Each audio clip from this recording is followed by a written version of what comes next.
Hello viewers, আসসালামু আলাইকুম। বরাবর মধ্যে চলে আসলাম নিয়ে।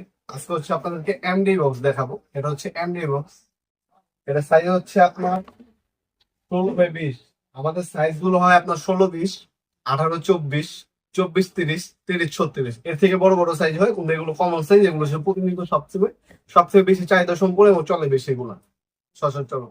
আর এটার ভিতরে আপনি দেখতে পাচ্ছেন এই লক সিস্টেম করা আছে। অনেকে হচ্ছে শুধু আপনার বক্স নেয়, শুধু বক্স নিতে পারবে। আর আপনার যদি চান কমপ্লিট করে যে বাসবার বসায় নেবেন, এখানে দেখতে পাচ্ছেন 4টা বাসবার বসানো আছে। অনেকে হচ্ছে 3টা বাসবার বসায় নেয়, অনেকে 4টা বসায়, অনেকে 2টা বসায়। যার যার আপনার কাজের উপরে ডিপেন্ড করে হচ্ছে আপনার বাসবার গুলো বসানো হবে মোটামুটি। আর হচ্ছে এটার সাথে আপনার 3টা ইন্ডিকেটর লাগে। 3টা ইন্ডিকেটর সহ আমরা দিয়ে থাকি। এই যে ধরো একটা লাল কালার ইন্ডিকেটর, একটা হলুদ, আর একটা হচ্ছে আপনার সবুজ। 3টা ইন্ডিকেটর দেওয়া থাকে। এটা হচ্ছে মূলত